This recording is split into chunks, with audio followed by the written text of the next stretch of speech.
Hey everybody out there in rock and roll land, this is Joe Milliken, author of the Benjamin Orr biography, Let's Go, Benjamin Orr, The Cars. Let's go. And you're listening to Joe K on Play That Rock and Roll. Awesome podcast, check it out. Let's go.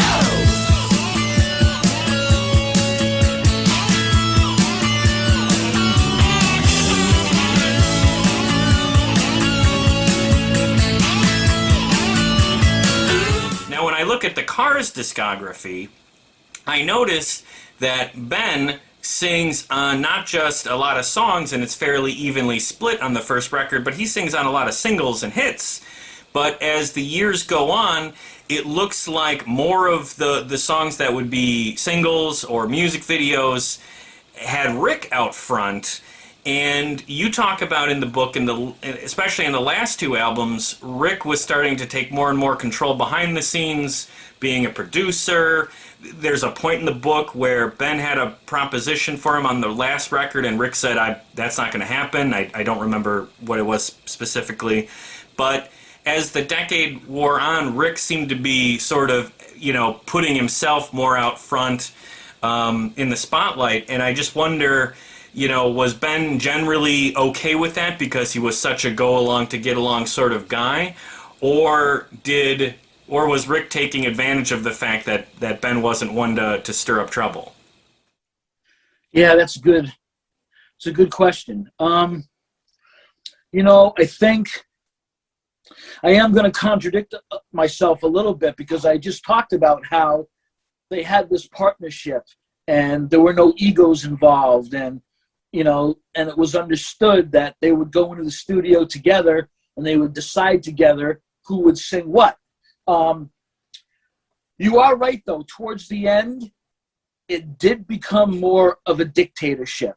Rick did take more of a lead. And, I don't know if you noticed this or not, but I don't get into the band breakup a lot in the book.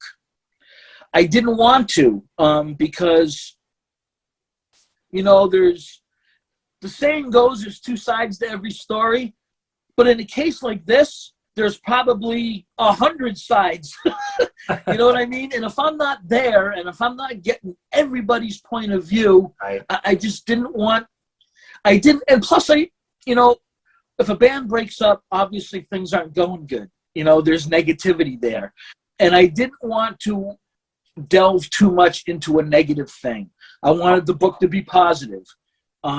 So I do talk a little bit about the breakup. I mean, it's part of their history, so I couldn't avoid it altogether, of course.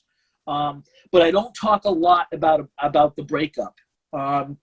And, like I just said, if a band breaks up, it's not because things are going better. It's because things are going worse. Yeah. That's just the way it is. But yes, towards the end, there was a little bit more of a dictatorship, for lack of a better way of putting it. And Rick was taking more and more control over what they were doing in the studio. That last album, Door to Door, was produced by Rick. That was actually the first album that he produced. They always had an outside producer come in to help and, with new ideas and stuff. That last album they did, Rick produced it. They didn't have any outside source to come in with different ideas and to kind of help guide them. So that definitely did happen at the end. And, if I had to pick one more thing as far as, what might have drove the breakup. So I mentioned before that Rick wrote all the songs, so he had all the publishing rights. Yeah. So when you have the publishing rights of songs, you're making more money than the guys who don't write the songs. So he already was making more than the other guys, right? So if you're not writing the songs and you're in a band, how are you going to make your money? Going on tour. You go on tour, you sell shirts, you sell more albums, you sell tickets. That's how you generate more revenue.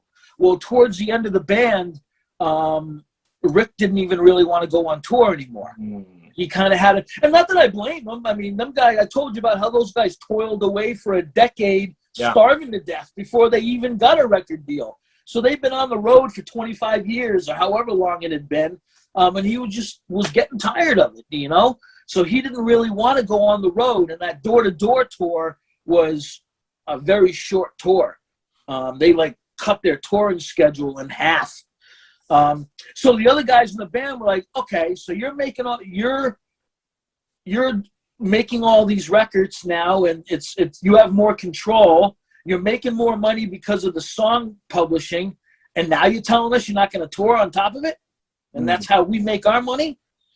So that kind of played a part in it as well. So, you know, I try to be vague about it because I don't know all the details. You know, I don't want to speak when it's just sort of my opinion, but I think those are some of the things that were going on that sort of contributed to.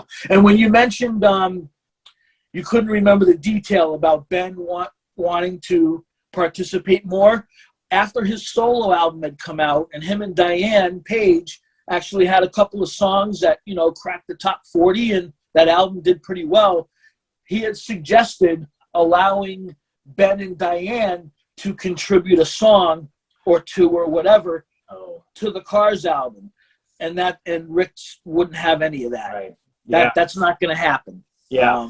I'm the leader of this band, and I write the songs, I guess. Right. Yeah. So it was a whole bunch of those things kind of coming together. And Ben, to be honest with you, Ben sort of didn't necessarily like being on the road either. He wasn't a big fan of flying in planes. And the last tour, he actually rented a bus.